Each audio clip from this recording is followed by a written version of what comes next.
Providing this online video service incurs substantial costs, from production expenses to maintenance fees for the online broadcast video servers. Whilst Web Channel 9 is offered free of charge, you're invited to sponsor the channel when you use the service. By clicking on this Sponsor Now link, you can use PayPal to donate £2, £5, £10, £15 or £20. All sponsorship funding is used to support Web Channel 9, which is an entirely not-for-profit public service endorsed by the National Spiritual Assembly of the Baha'is of the United Kingdom.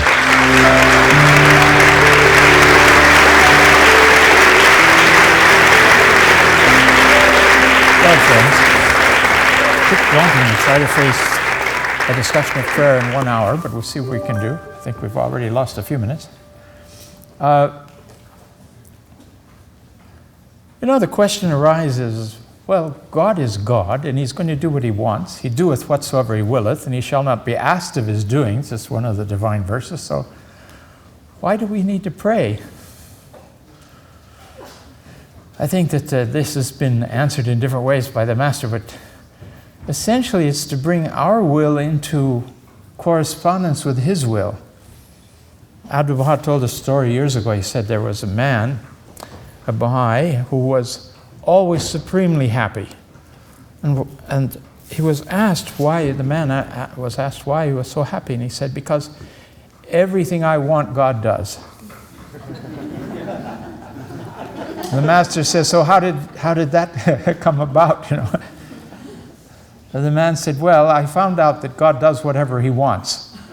So I brought my will into conformity with His will, and now everything that I want works out that way. So it's an interesting formula, and one which requires, I think, a lot of thought. By the way, this subject of meditation and prayer are pretty hard to separate. They are two distinct activities, but we'll be seeing them crossing into each other these 2 days.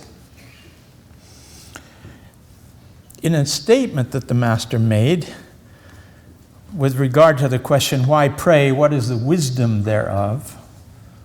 For God has established everything and execute the affairs after the best order, and He ordains everything according to a becoming measure and puts things in their proper places with the greatest propriety and perfection. Therefore, what is the wisdom in beseeching and supplicating and stating one's wants and seeking help? And the Master responded, know thou verily it is becoming of a weak one to supplicate to the strong one. And it behooveth the seeker of bounty to beseech the glorious, bountiful one. When one supplicates to his Lord, turns unto Him and seeks bounty from His ocean, this supplication is by itself a light to his heart, an illumination to his sight, a life to his soul, and an exaltation for his being. Therefore, during thy supplication to God and thy reciting, Thy name is my healing, consider how thine heart is cheered up, thy soul delighted by the spirit of the love of God, and thy mind becomes attracted to the kingdom of God. By these attractions, one's ability and capacity increase. When the vessel is widened, the water increaseth. When the thirst grows, the bounty of the cloud becomes agreeable to the taste of man. This is the mystery of supplication and the wisdom of stating one's wants, in other words, of praying to God.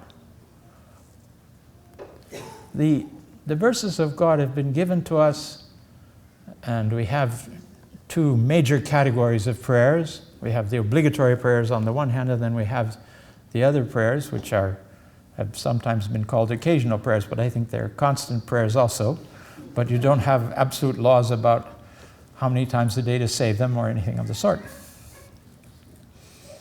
Baha'u'llah himself talks about two pillars supporting the spiritual life, our individual spiritual life. One is fasting and the other is prayer.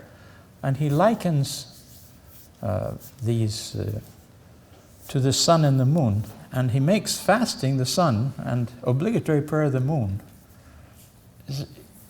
I think sometimes we lose track of how important fasting is. It's an annual period that we fast, but the qualities and things that are enjoined on us in the fast also bear heavily on, I want to find a quotation here for you, bear heavily on the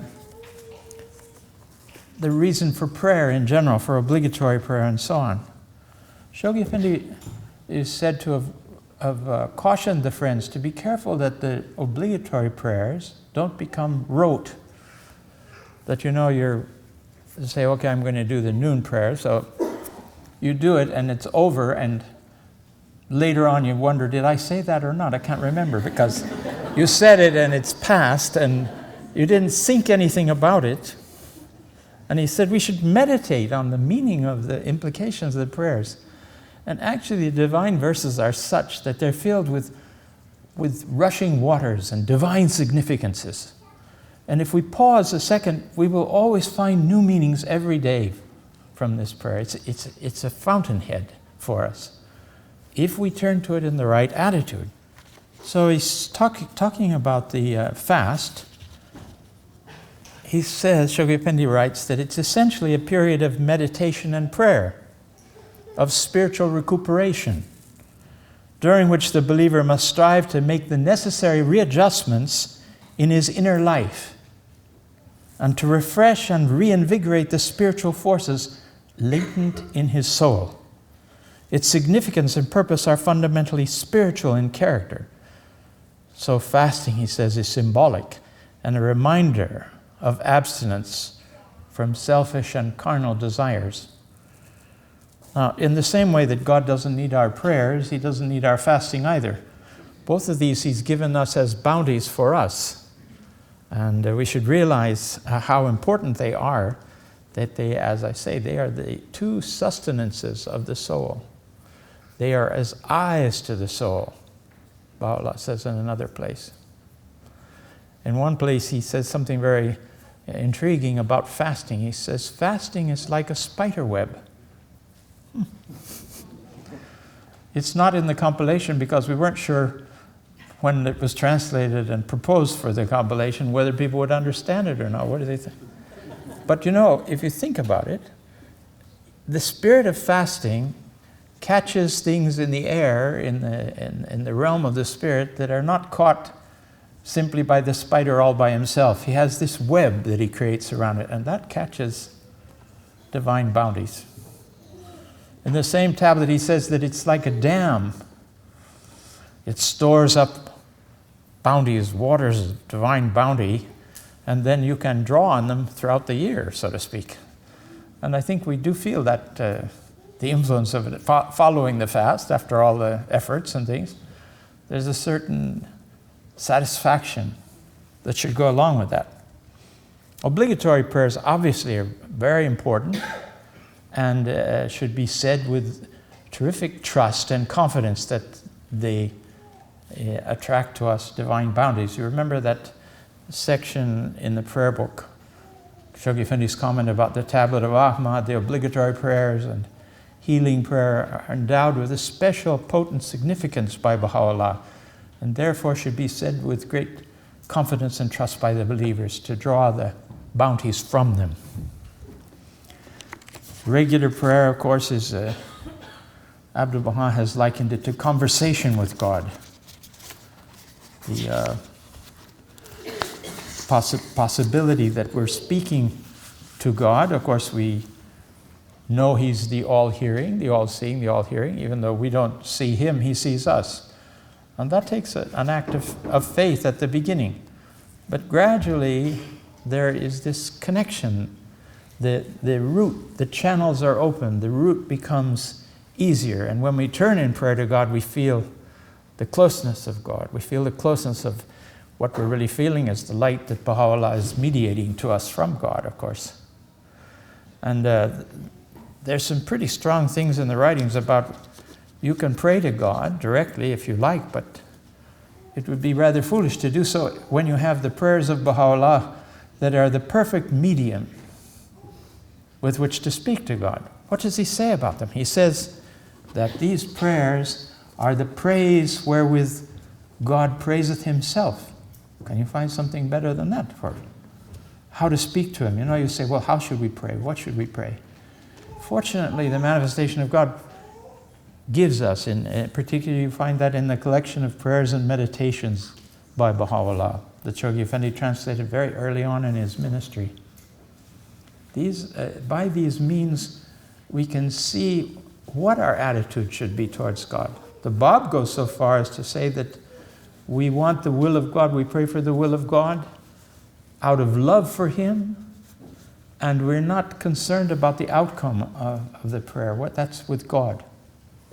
And if he's going to give you heaven because of that, fine. And if he's sending you to hell because of it, fine as well.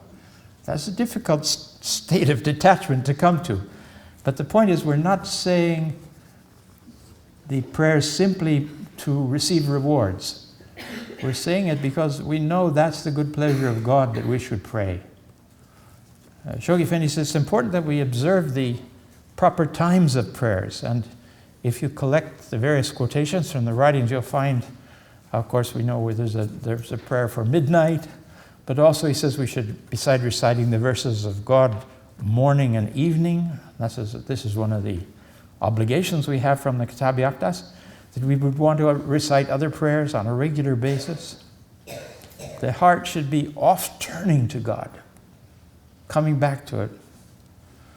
In fact, it becomes a question of, in the section of the True Seeker, he says that every wayward thought that we have should be consumed by the flame of his loving mention. Here's a formula to get rid of negative thoughts that do occasionally come into our minds, unfortunately, being animals that we are. Abdul says we're animals. Without the revelation of God, without the education of the manifestation, we would remain animals. And the animal is characterized by all kinds of things that are not too friendly. Sometimes we see that in each other. In fact, one of the divine verses says, "We have made some of you as tests for others." Now, I know you may not have penetrated the meaning of that yet, but this is a kind of a constant in our lives, I think. So we have all these wonderful prayers for different occasions. And all of that helps us bring our free will, which seems to be the very essence of our having been created and placed in this world. This whole creation has been made to produce true believers, to produce believers. That is, the entire universe is there. And friends, the implications of this universe are extraordinary. You realize that one dispensation back, they still didn't know. Before that of the Bab, of the dispensation of Muhammad, they just became aware that the earth goes around the sun. They thought the sun goes around the earth, After all, the earth is flat and the sun comes up, and somehow it comes up every day. It seems to be the same sun. Then we found out we're going around the sun. When I was a young man in school, they taught that by some fluke of nature and evolution, this sun had planets. And this was unique in the whole universe. There was no sign that there were any other planets anywhere. That's 50 years ago, 60 years ago. That was the standard teaching. Baha'u'llah had already gone way beyond that and opened the horizons of the people of the world with the statement that every fixed star has planets, and every planet has creatures whose numbers no man can compute. Suddenly we have the manifestation of God opening up in space an endless universe. And the statements that he says that the reason for the creation of man, the reason that you're here, is to gain spiritual wakefulness and awareness, is a universal law. So I think we'll be finding, Abdu'l-Baha says that it's the creatures in those other worlds are there for the purposes of attaining knowledge of God as well. He says they're constituted according to the chemical makeup of those particular planets. So there may be some differences in physical makeup, but I think the image and likeness of God, and even this outward form, he says this is a form up to which the whole universe conforms. He also talks about endless manifestations of God. He talks about just on our planet alone, universal cycles before the one that we're in. In other words, both in history and time and in space, all the limits have been shattered. We don't know how to even approach that. But he tells us that we've been placed in this world of darkness at the beginning for us, so that we might come to appreciate light. And all of the negative things that we think, for instance, illness, is so that we could recognize health. If there were never any illness, how would you know what health is? So through this variety of darkness and light and good and evil, we come to understand what the purpose of God is, the bounty of God, and he invites us to reflect his light. And he tells us that it's hidden within us, it's latent within us. How shall we awaken it? And it's through a life of devotion, of prayer, of service, all these closely related, as we'll see in the course of the week here, and you already know from your own studies of the writings. We become aware, and we fulfill what the Bob says. He said, God has given us free will in order that we might choose the will of God. And then he adds, any other use of this power of free will, is illicit. It's not made for, you say free will, so I can choose what I like. That's what God is, yeah, he's done it. But one of the things results in life and heavenly bounties and awareness, and the other results in all kinds of disasters and the animal nature of man ruling over us. It's like as a man who, the spirit of man is like the rider and the horse is like the body. And any of you that have ridden horses, you know that you have to have the horse under control, or the horse will take you off where you don't want to go. And he may throw you off as well, you don't know. So we have to know the rules of riding.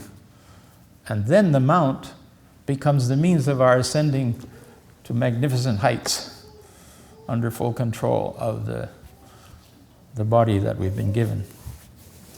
So we move gradually by stages through acts of prayer, acts of service, as the house is calling us to constantly be thinking of how our devotions will result in actions, in good actions, and how the greatest of all actions is delivering the message of Baha'u'llah to other souls. Through that we see the outcome of a life of devotion and prayer. In confirmation of that, we have a message of the Guardian where he says, teaching is the source of divine confirmation. It's not sufficient to pray diligently for guidance, but this prayer must be followed by meditation. As to the best methods of action, meditation adds to the best methods of action, and then action itself. And certainly this processes that we see in these various 5-year plans of reflecting on the result of what we're doing and then deciding what is the appropriate action after that is right in line with this pattern. Even if action should not produce results immediately, or perhaps not be entirely correct, that does not make so much difference, because prayers can only be answered through action. And if someone's action is wrong, God can use that method of showing the pathway which is right. So not worrying too much about getting it exactly right. Put yourself in motion and then he's able to guide you. I remember when I was a brand new Baha'i, they said, you have to start the car and start driving, then you can get guidance. Don't sit there with the car engine off and ask for guidance, which way to turn and where to go. It seemed like good advice to me. The Master assured us that when we forget ourselves and strive with all our powers to serve and teach the faith, we receive divine assistance. It is not we who do the work, but we are the instruments used at that time for the purpose of teaching his cause. So the divine plan is something that's in the charge of God. He's got the Master has given it and he's watching over it, and the role of Baha'u'llah is the supreme ordainer for all aspects of it. When we can conform our will to the will of God, then he uses us in the way that we need to be used at that time in our lives. Well, this is a wonderful confirmation for us to know this. I remember surveying, thinking about having been at the World Center, excuse me for a personal comment here, been there for 39 years, and I was leaving, I was thinking, well, that's wonderful. Then I was reading a tablet of the Master, and I found this verse there that I had never seen before. Abdu'l-Baha says, the service of the friends belongs to God, not to them. Interesting point, huh? Anything that we manage to do that's good or in line with God's purpose, He has assisted us to do. The animal self of its own can never produce anything good. The lower self of man is incapable. He will have always mixed emotions or motives, So many people try to live a life of virtue and appear good to others without belief in God. Abdu'l-Baha says this is no help for the progress of the soul. It's a kind of a secret pride. I'm able to fool the public that I'm a very lovely, wonderful person, It's ego. So we should know that anything that we manage to do that has a good result is because of His assistance. And that's why we constantly ask for His assistance. We try to open those channels within ourselves so that we can serve others and touch them in a way that will be in conformity with the purpose of God. And that's why Baha'i speakers are said that they should depend on, Abdu'l-Baha says, turn to me and I will inspire you what to say. Of course, the source from which we take what to say is to some degree, not entirely, but to some degree dependent on how much we have studied the cause. We've deepened in the literature of the faith so that we have that subconsciously, we have it within us, Shoghi Effendi says, so when the Holy Spirit comes and inspires us, out comes something from the writings. Otherwise, out comes something maybe very kind and nice and loving, but not too helpful. So we want to, on the one hand, we can't deny that the Divine Spirit can move anybody with whatever degree of knowledge they have, and this is why Shoghi Effendi and the House of Justice is telling us, move right away when you're a Baha'i, take action, try to do things, be of service, try to teach the faith. I remember in Nicaragua, the first Baha'i in Bluefields, which is this sleepy little tropical town on the edge of a rainforest, where I landed as a pioneer in 1958. The first Baha'i, who recently passed away with great honors, a simple fellow, had a bit of a farming patch, and he lived in the town. He was very excited about the cause. He heard about it. We told him about Baha'u'llah. By that time, there were some other pioneers around. And he would go out, and he knew he was supposed to teach. So he'd go out and he'd say, there's a new religion. And they'd say, yes, what's the name of it? He said, I can't remember the name.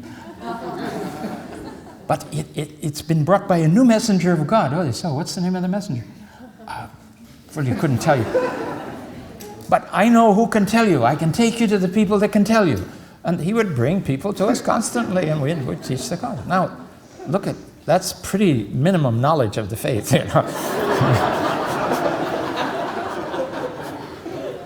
But the man was on fire with it. It was incredible. And he stayed firm until he passed away, as I say, with honors now in his 80s or something. I remember Dr. Muhajir telling us, the hand of the cause. He'd been teaching in the Mentawai Islands, and whole tribes had come into the faith. And then he, as the hand, he was appointed and required to move internationally. He moved around. Shoghi Effendi had been very pleased with the beginning of the mass teaching in the Pacific area, in this Indonesian islands. And the government sent out census takers throughout Indonesia to take the census. And when they came, they said, okay, your village is a Muslim village, is that right? They said, no. I said, well, not Muslim village? What is it? He said, we have a new religion. What religion is that? He said, doctor's religion. And who's the prophet? Doctor's prophet. So Dr. Muhajir said we had to do a little bit of, consolidation and deepening. when we went back to get the thing on solid ground. Of course, now there's wonderful Baha'i schools in those areas. And by the way, I just had a press clipping this morning that said Indonesia has recognized the Baha'i faith officially as a religion after decades of oppression. So many of the Baha'i teachers have been jailed there and difficulties. You hear it's not as bad as Iran, but they had their hard times and it was difficult living. And now suddenly this has opened up. And we knew from the time that I was in Haifa that some of the leaders of Indonesia, some of the heads of the great parties were aware of Baha'u'llah and were recognizing the influence, beneficent influence of his teachings. So, yes, on the one hand, we have to pray and we have to study in order to deliver the message. On the other hand, we have to depend and know that the bounty of God and the blessing of God is the means of us being able to accomplish anything, that we don't accomplish it by ourselves, and we can't take...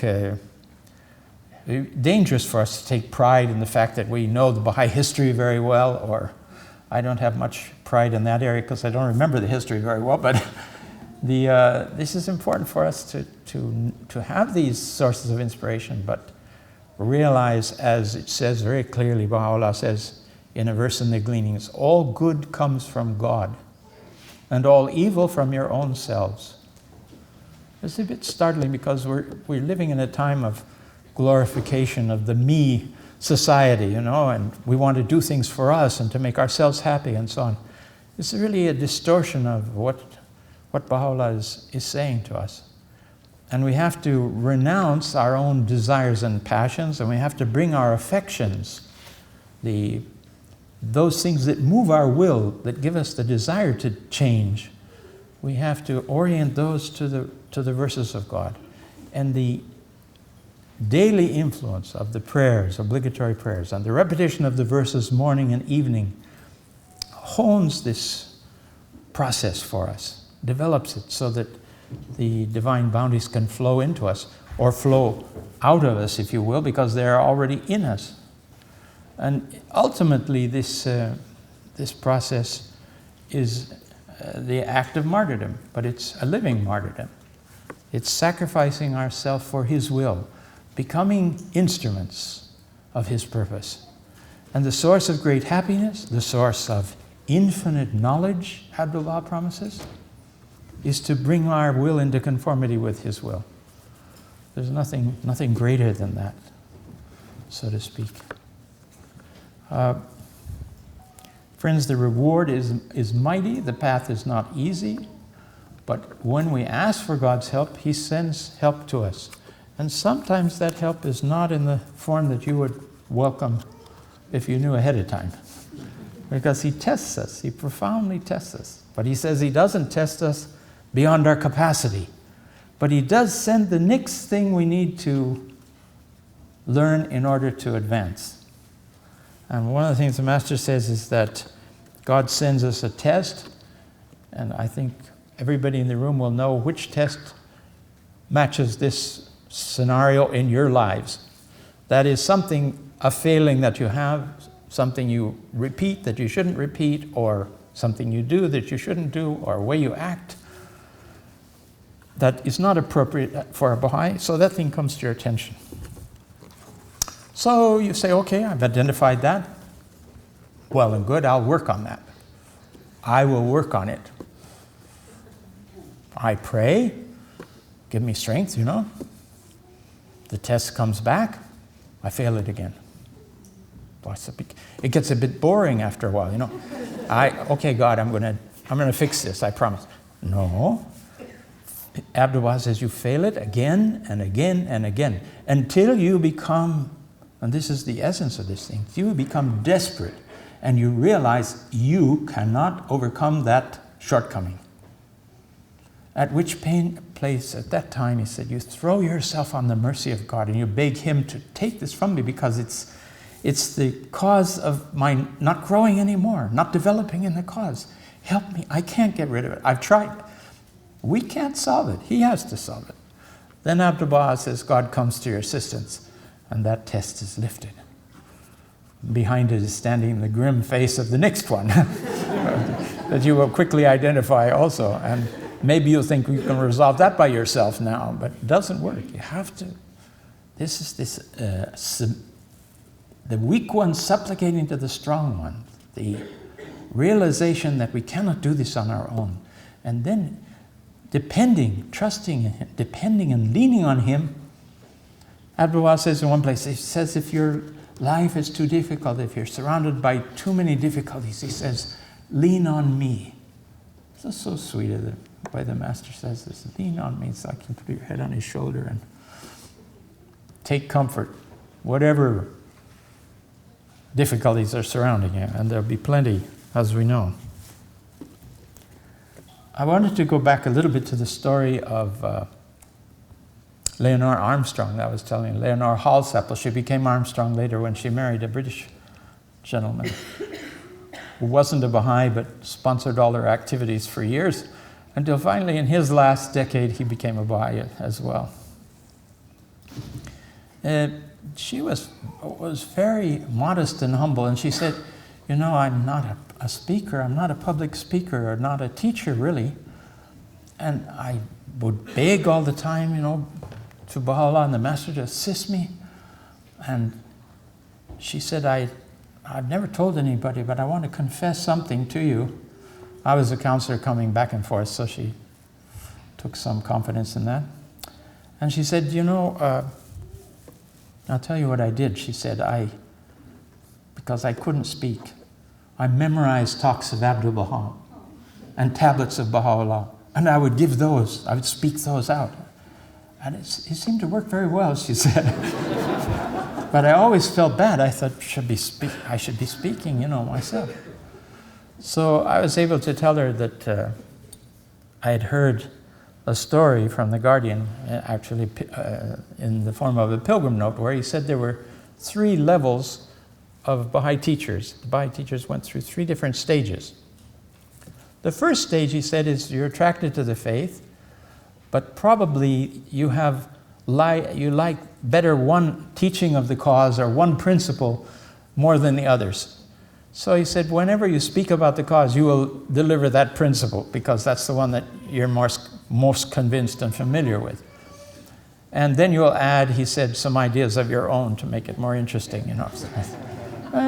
Effective, but not too effective. And also it doesn't conform with Abdul Baha's formula that you should look at the seeker, you should investigate and hear from the seeker so that you know out of the great medicine chest of Baha'u'llah's guidance and tablets, which remedy to give first. There's some remedies in there, if you give them first, it kills the poor person, the patient, you know, like one place here, Shogyafindi says, he would advise you not necessarily to start with such a difficult topic as no wine.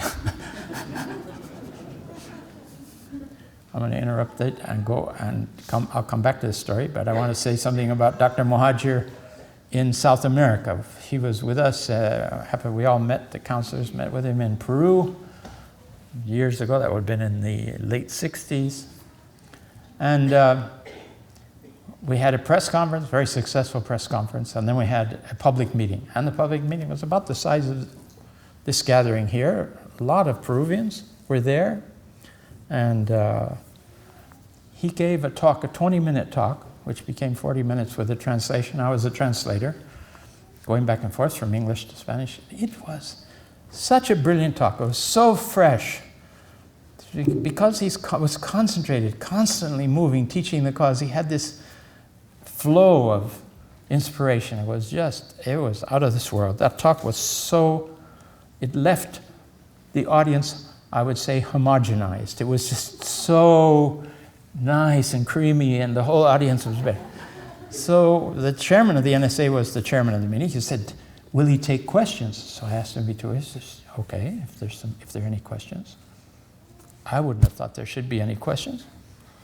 A man in the 3rd row with a big red nose. Yes? What about wine?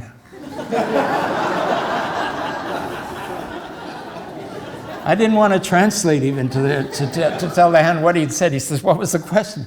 What about wine? He said, oh, what a good question. Thank you so much. He said, the Baha'i teachings are full of references to wine. You see them in all the Baha'i books. The wine of astonishment, the wine of the love of God, the wine of divine knowledge, all these wonderful wines. He said, the Baha'i faith is really about that. And he said, and if you manage to taste any of those, you won't care about the other kind. Next question. Brilliant, huh?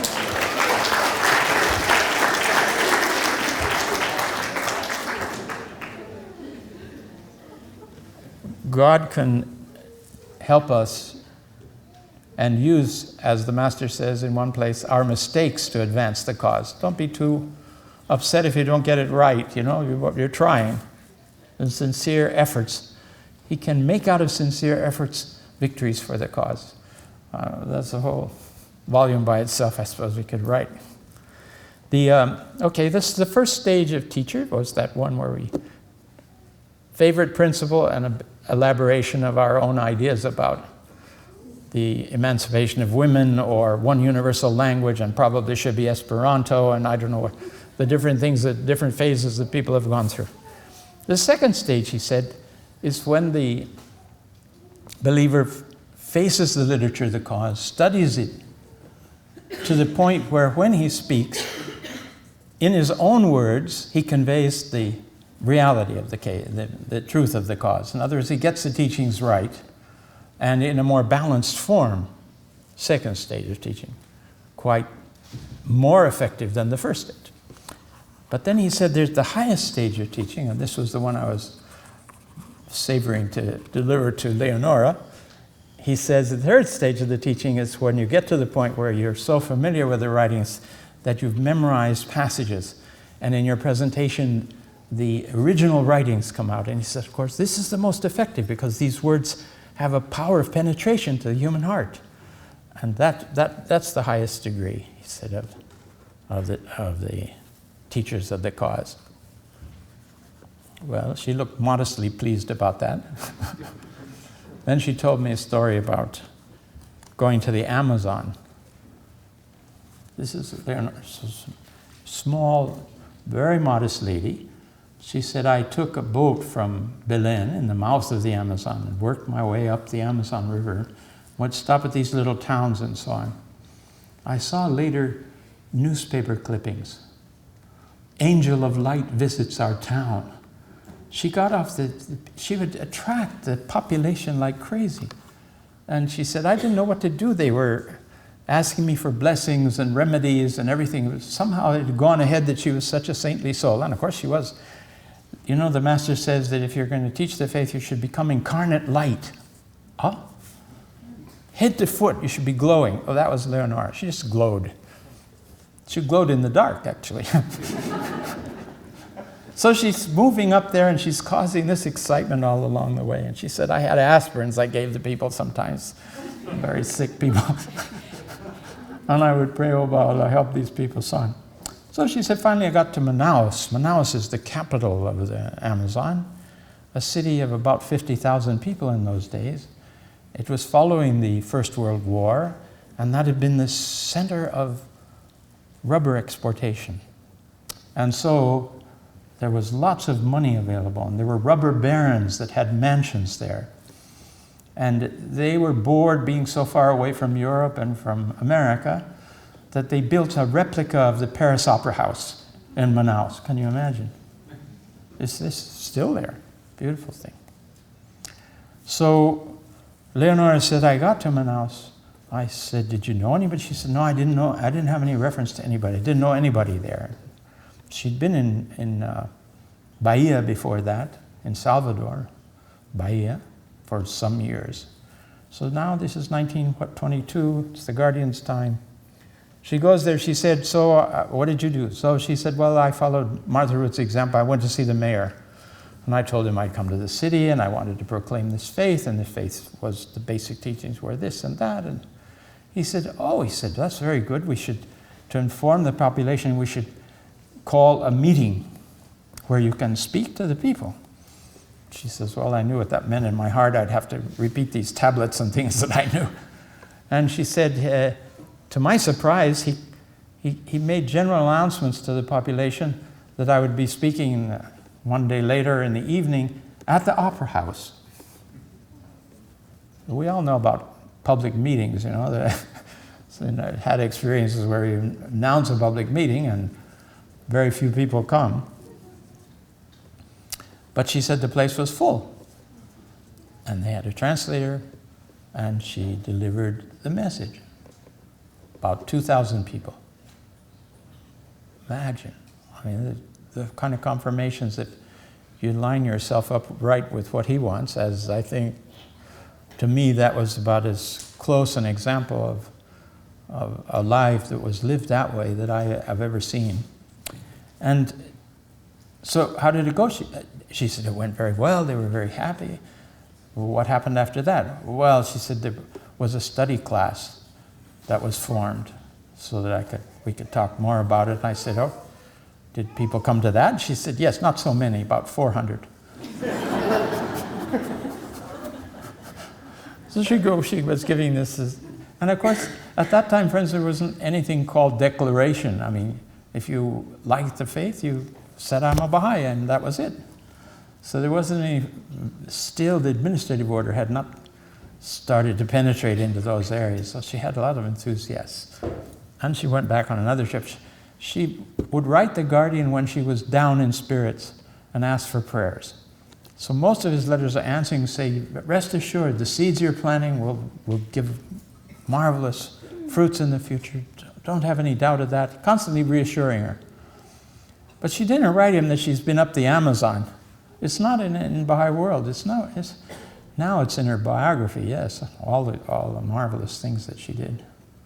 She was, the Guardian said, I want you to translate the Igon to Portuguese and then to Spanish. Well, she said, I knew Portuguese, but I didn't know any Spanish.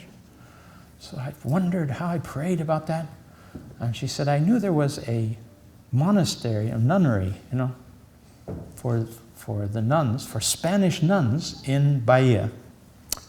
So she said, I went to them, and the Mother Superior received me. And I said, I had this translation that I needed to have corrected by Spanish speakers. And I was wondering if they could help. And she looked at a few pages of it, and she said, we could help, but I can't give the manuscript to any one of these nuns. I can give 1 page, and then after 5 pages, another page, and after 5, so they can't get the gist of it, you know? She said, that would be fine. So that was the result of that, was the first Spanish translation of the Kitab-i-Igan. And Leonora got it printed and sent it all over South America to the Theosophists and other organizations that she knew would be interested in receiving it. Late in her life, I was staying with her, and she had adopted, in the course of her days, about 12 children that she'd raised. Amazing. And she still had a very obstreperous little 8-year-old. Was really a terror, this kid. Anyway, she was managing, and one of her earlier children was living with them, and she would help to take care of this little boy, and her husband was still alive at that point. And she said, you know, I get up at 6 and I'm busy with the affairs of the day. She had a farm. She would bring produce from the farm into the city and so on. She owned apartments and everything. This was in the later stages of her life. And she said, then I finish all my duties about 9 o'clock in the evening, she said. And that's when I start my translation work. And she says, I'm sorry to confess, she said, I'm getting older and weaker. She was nearly 70 at that time. And she said, you know, I would generally go to 3:30 and then go to bed and get up at 6. And she said, lately I haven't been able, I've had to stop at 3. And she asked me what I thought of that, and I wanted to die. My own life, you know, I was going to bed early in the evening and not doing that kind of thing. So sweet. If you can get her biography, I suggest that you look at it. It's a wonderful example. Now, back to this question of a life of devotion, of prayer, and attending to the will of God, and reading the verses of God so that those particular parts of our brain and our consciousness that we have acquired from others in the course of our lives, first from our beloved parents who don't always get it right, and then by school children, and finally by the teachers in the school, and then by our peers when we're teenagers, until we reach the age of 16 where we know everything, and then 17 when we find out we didn't really. So all of these phases of life, we acquire knowledge, and we have a very different outlook. If you travel around the world very much, you see that the people have different ways of viewing life because of what they've inherited from their surroundings. Then we have the media on top of that, and we have the literature, general literature in the countries where we live. So all these things telling us what life is about and how we should think and how we should understand. And even science, which should be the source of knowledge to us, oftentimes is engaged in theories and ideas which don't conform to the divine word immediately, like the question of no planets except here, and now we know that the universe is filled with billions of planets. So all of that needs to be gradually replaced by attention to the divine word, reciting the words of God, reading the words of God. It's as if it removes bad cells and puts good ones in its place. And from, the question of crystallization, Shoghi Effendi talks about the New World Order crystallizing in the consciousness of the world. So likewise, our own Baha'i life, our own relationship with God crystallizes within our consciousness as we apply the salts to this murk of our inherited consciousness and the one we've borrowed from everybody else. The salts of the verses of God, of the revelation, gradually bring it to the point where it crystallizes. And that's a new stage of our existence. Remember, he says that the soul is a heavenly gem. The quality of the gem is that it reflects light and it also refracts light in new ways. So the excitement that comes when our consciousness is clarified through a life of prayer and meditation and service, gradually as that new consciousness comes into being, then we're assisted to perform, I think, services of a much greater order than we previously could even conceive of. And so this is the reason that we need to devote ourselves to our prayer books, to the knowledge and study of the writings that we'll talk about on another day. And tomorrow we'll look a little bit more at the question of meditation. What's the difference between prayer and meditation, and where should it lead us?